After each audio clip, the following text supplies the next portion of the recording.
والصلاة والسلام على أشرف الأنبياء والمرسلين سيدنا ومولانا محمد خاتم النبيين وعلى آله وأصحابه أجمعين. أما بعد، رب اشرح لي صدري ويسر لي أمري واحلل عقدة من لساني يفقهوا قولي. سبحانك لا علم لنا إلا ما علمتنا إنك أنت العليم الحكيم. اللهم لا سهل إلا ما جعلته سهلا وأنت تجعل الحزن سهلا إذا شئت سهلا. Bapak Ibu jamaah salat subuh yang sama-sama mengharap ridha Allah Subhanahu wa taala. Lagi dan lagi kita bersyukur kepada Allah Subhanahu wa taala yang mana sampai saat ini Allah Subhanahu wa taala senantiasa mencurahkan nikmat-Nya kepada kita. Nikmat iman, nikmat Islam, nikmat sehat, nikmat kesempatan, sehingganya kita dapat berkumpul di masjidnya, di rumahnya, yang mana masjid adalah tempat terbaik, tempat yang paling dicintai oleh Allah Subhanahu wa taala di muka bumi. Begitu juga insya Allah orang-orang yang senantiasa memakmurkan masjid-masjid Allah juga akan menjadi hamba-hamba yang senantiasa dicintai oleh Allah Subhanahu wa taala. Amin ya rabbal alamin. Salam dan salam semoga senantiasa tercurahkan kepada junjungan kita Nabi Agung Muhammad sallallahu alaihi wasallam, yang dalam salah satu firman sabdanya beliau sabdakan, man salaka tariqan yaltamisu fihi ilman sahhalallahu lahu bihi tariqan ilal jannah. Siapa yang menempuh jalan dalam rangka mencari ilmu, maka Allah akan memudahkan baginya jalan menuju surga. Sebab ilmu adalah pengetahuan atau wasilah seseorang bisa mencapai derajat takwa, sehingganya dengan menuntut ilmu akan ada kemudahan-kemudahan bagi seseorang untuk mendapatkan surganya Allah Subhanahu wa taala. Begitu sebaliknya, kebodohan atau ketidaktahuan kita terhadap ilmu, terhadap syariat-syariat Allah adalah salah satu sebab yang membuat kita tidak bisa mencapai derajat takwa, sehingganya menjadikan kita sulit untuk mendapatkan surganya Allah Subhanahu wa taala. Dalam satu sabdanya Nabi sallallahu alaihi wasallam bersabda, ini dalam kitab Nasrul Ibad, "Alaikum bimujalasatil ulama wastima'i kalamil hukama." Hendaklah kalian duduk di majelis para ulama dan mendengarkan kalam-kalam pembicaraan orang-orang ahli hikmah. Karena sesungguhnya Allah Subhanahu wa taala akan menghidupkan, fa innallaha yuhyil qalbal mayyita binuril hikmah. Sungguhnya Allah Subhanahu wa taala akan menghidupkan hati seorang yang mati hatinya dengan cahaya hikmah. Kama yuhyil abdal mayyita bima'il matar. Sebagaimana Allah Subhanahu wa taala menghidupkan bumi, tanah yang mati dengan diturunkannya air hujan. Maka sering sekali saya sampaikan, seseorang yang ingin menjadi lebih baik ketimbang kehidupan sebelumnya tanpa menuntut ilmu, tanpa mendengarkan Al-Quran, tanpa mendengarkan sabda Nabi, tanpa mendengarkan petuah-petuah dari orang alim, dari ulama, maka akan sangat sulit bagi mereka untuk bisa menjadi lebih baik. Maka duduknya kita di sini adalah salah satu tanda kita ini berusaha menjadi hamba-hamba yang lebih baik di sisi Allah Subhanahu wa taala.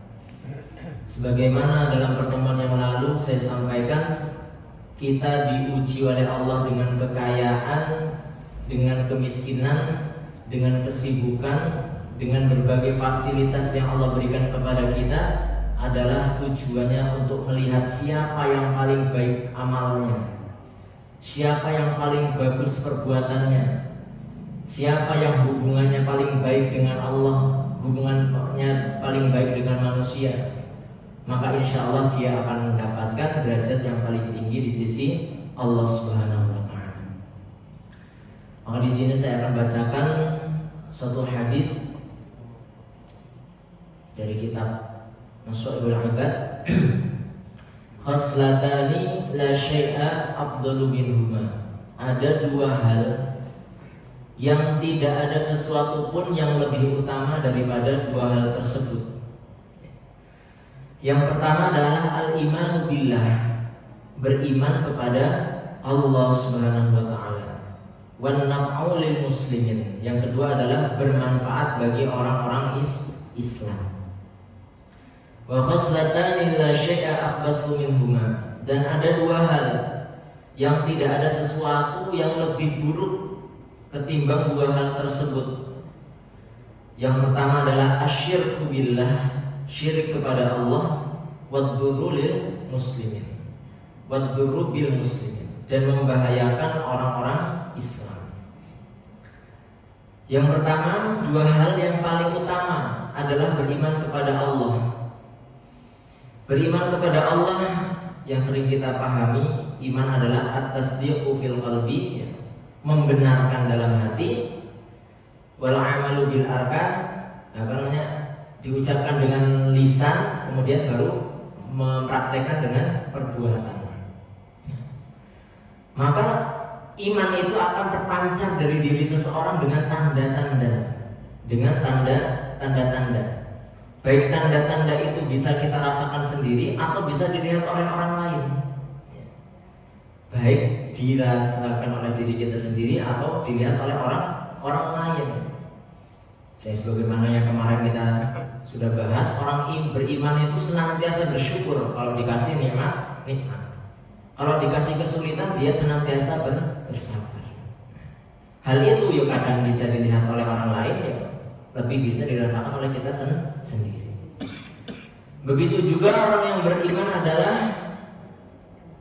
idza sa'atka hasanatuka wa sa'atka sayyi'atuka.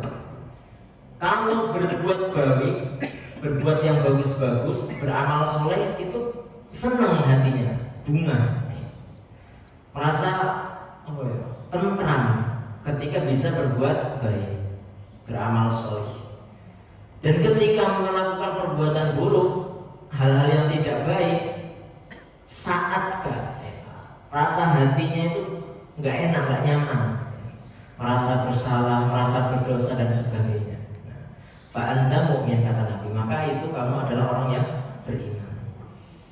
Kemudian masih banyak lagi, ya, seperti tidak menyakiti tetangga, kemudian tidak menyakiti orang-orang Islam, kemudian juga misalnya bermanfaat bagi orang lain, kemudian apalagi sering ke masjid dan sebagainya. Itu salah satu tanda-tanda yang bisa dilihat oleh orang lain, tanda keimanan kepada Allah Subhanahu wa Ta'ala. Kemudian amalan yang paling utama selanjutnya adalah an-naf'u lil muslimin, bermanfaat bagi orang-orang Islam. Bil maqal, yang pertama adalah dengan ucapannya. Dengan ucapannya ya bisa dengan mengajarkan ilmu, bisa mengarahkan seseorang kepada hal yang lebih baik, ya, misalnya jadi motivator gitu ya, atau jadi guru, atau jadi lewat khutbah dan sebagainya. Dengan ucapan lah, ya.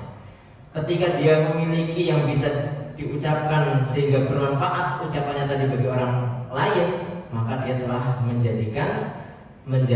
telah mencari suatu amal yang paling utama.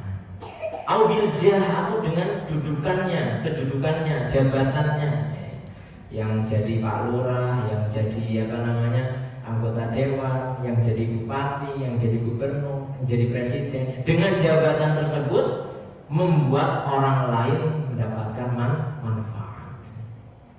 Makanya kalau kita sudah ada niat azam untuk mendaftarkan diri sebagai salah satu pemangku kebijakan di Republik ini, maka niat yang paling utama pertama adalah lillahi ta'ala, saya ingin berusaha bermanfaat bagi orang lain.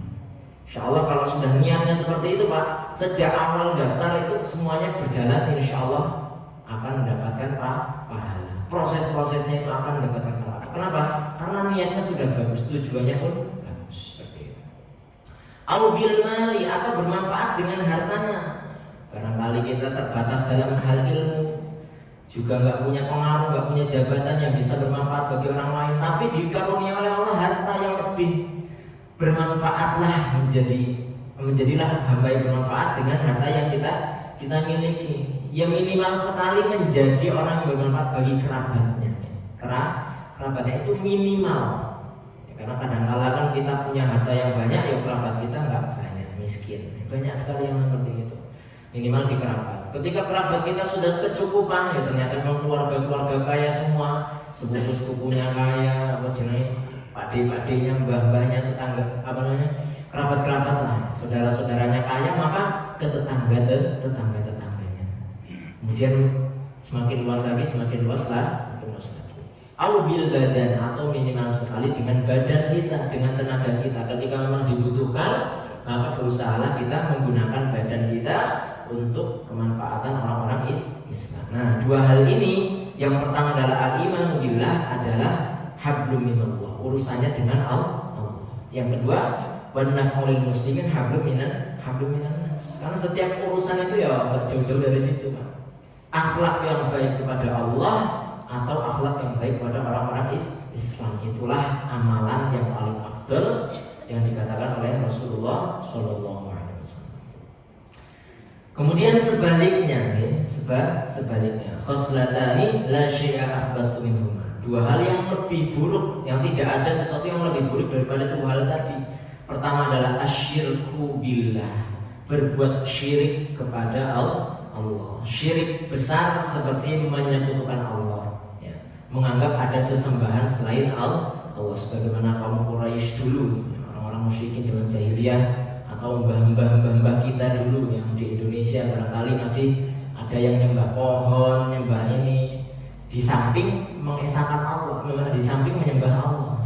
Kalau murni tidak menyembah Allah, ya itu sudah jelas kafir, ya, yang murni. Tapi kalau syirik itu, musyrik itu biasanya dia masih mengakui Allah sebagai Tuhan. Hanya di samping itu dia menggunakan hal lain juga untuk mendekatkan diri kepada Allah Subhanahu wa taala, atau menganggap ada sesembahan lain selain Allah. Itu syirik yang besar. Kemudian syirik-syirik yang kecil juga banyak, ya. Syirik-syirik yang kecil juga banyak. Riya itu ya termasuk syirik yang kecil. Sum'ah itu juga syirik yang kecil. Kemudian misalnya mengakui ada sesuatu yang bisa bermanfaat selain Allah, ya. Biasanya kan orang-orang itu kadang-kadang duit cekelan, cekelan apa watu lah atau apalah, jin lah, mungkin tuyul atau yang lain-lain. Itu malah bisa sampai syirik besar, bukan cuma syirik kecil, ya. Maka hal yang seperti itu adalah syirik yang mengotori hati kita, yang sekiranya kita mati dalam keadaan seperti itu maka tidak diterima, tidak ada ampunan bagi dia. Nah, itu adalah sesuatu yang paling buruk, Pak, ya. Paling buruk dari seorang hamba. Kemudian yang kedua adalah wadurru bil muslimin, berbahaya atau membahayakan orang Islam. Fi abdanihim, baik urusan badannya, au fi amwalihim, atau urusan hartanya. Karena orang Islam itu, Pak, ketika seorang sudah mengucapkan syahadat, ya, orang sudah menyatakan Islam, maka itu dia terjaga, ya. Muslimah, dijaga oleh syariat, dijaga oleh Islam, harga dirinya dan hartanya. Semuanya itu nggak boleh di otak-atik. Makanya kalau kita mengambil secara zalim duit 1.000 saja dari orang Islam, itu sudah, ya. Jangan orang Islam, orang non-Islam pun sama. Kita sudah termasuk orang yang membahayakan bagi mereka. Maka itu sudah termasuk dosa, ya. Dosa, apalagi sampai banyak, ya, triliunan, ya, korupsi dan sebagainya. Makanya kalau orang-orang kayak kita ini kan ya paling mentok-mentok corongnya wong biasa kan maling motor gitu kan. Tapi kalau pejabat-pejabat yang memangku kebijakan itu bisa sampai miliaran bahkan triliunan. Maka itu adalah amalan yang paling buruk, Pak, ya. Amalan yang paling buruk. Kemudian apa lagi? Ya bukan cuma masalah itu, urusan harta, urusan jiwa sama, menfitnah, ya, memframing buruk seseorang padahal tidak ada buktinya. Walaupun ada buktinya pun, kalau tidak ada sesuatu tuntutan untuk menjelekkan seseorang itu tidak boleh. Tidak boleh. Yang boleh itu seperti apa? Misalnya ada orang sudah terkenal maling, kita diam-diam saja, ya itu salah. Kita terangkan pada orang lain, ini orang nggak benar, itu tukang maling dan sebagainya, itu boleh. Ada orang yang sudah biasa membahayakan orang lain dengan kejahatannya, misalnya preman dan sebagainya. Kita terangkan kepada orang nggak masalah. Tapi kalau tidak ada tuntutan-tuntutan seperti itu, hanya sekedar dia mungkin suka maksiat, tapi tidak membahayakan orang lain, tidak merugikan orang lain, maka tidak ada hak bagi kita untuk menjelek-jelekkan dia. Seperti itu. Harga dirinya tetap harus dijaga. Ya kalau kita bisa mengajak dia kepada kebaikan, kita dakwahi dia, itu lebih baik ketimbang kita harus menjelek-jelekan. Ya, makanya berusahalah kita menjadi hamba-hamba yang terbaik amalnya, yaitu orang yang senantiasa beriman kepada Allah dengan menjalankan konsekuensi keimanan kita, kemudian juga berusaha bermanfaat kepada orang lain dengan apa-apa yang kita miliki dan kita kuasai. Kemudian jangan kita menjadi hamba yang beramal dengan amal yang sangat buruk. Yang pertama, bersyirik kepada Allah Subhanahu wa taala, mensyirikkan Allah, atau memberikan bahaya mudarat bagi orang-orang Islam. Coba. Wallahu a'lam bishawab. Ini barangkali mungkin selama bulan Ramadan ini saya lebih banyak menyampaikan urusan nasihat ya, untuk urusan fikih, masalah hukum ahkam. Insyaallah ya untuk mingguan saja seperti biasanya setiap hari Jumat. A'udzubillahi minasyaitonir rajim. Bismillahirrahmanirrahim. Allahumma shalli wa sallim wa barik ala sayyidina Muhammad wa ala ali sayyidina Muhammad sayyidil awwalin wal akhirin wa sallim radhiyallahu tabaraka wa ta'ala an sadatina ashabi Rasulillah ajma'in. Alhamdulillahi rabbil alamin, hamdan syakirin, hamdan na'imin, hamdan yuwafi ni'amahu wa yukafi mazidah. Ya Rabbana lakal hamdu kama yanbaghi li jalali wajhikal karim wa 'azimi sultanik. Rabbana ighfir lana dhunubana wa li walidayna warhamhuma kama rabbawna shighara wa li mashayikhina wa li asatidina wa mu'allimina wa li talamidina wa ikhwanina wa akhwatina wa azwajina wa dhurriyyatina wa li jami'il muslimin wal muslimat wal mu'minina wal mu'minat al-ahya'i minhum wal amwat. Allahumma qasim lana min khashyatika ma tahulu bihi bainana wa baina ma'asiyatik wa min ta'atika ma tuballighuna biha jannatak wa min al-yaqini ma tuhawwinu bihi 'alaina masa'ib ad-dunya wa matti'na bi asma'ina wa absarina wa quwwatina ma ahyaytana waj'alhu al-waritha minna waj'al tha'rana 'ala man zalamana wa ansurna 'ala man 'adana wa la taj'al musibatana fi dinina wa la taj'al ad-dunya akbar hammina wa la mablagha 'ilmina wa la tusallit 'alaina man la yakhafuka wa la yarhamuna. Allahumma ij'al jam'ana hadha jam'an marhuma wa tafarruqana min ba'di tafarruqan nuran ma'suman. Allahumma ij'alna wa auladana wa ahlana wa azwajana wa dhurriyyatina min ahli al-'ilmi wa ahli al-khairi wa ahli al-Qur'an wa ahli al-'ibadah wa ahli as-sadaqah wa la taj'alna wa iyyahum min ahli ash-sharri wa dhayyi wa tughyan. Rabbana la tuzigh qulubana ba'da idh hadaytana wa hab lana min ladunka rahmah innaka antal wahhab. Allahumma arzuqna ziyarata al-haramain asy-syarifain wa hajja baitil haram bi rahmatika ya arhamar rahimin. Rabbana atina fid dunya hasanah wa fil akhirati hasanah wa qina adzabannar. Wassallallahu ala sayyidina Muhammad wa ala alihi wasallam.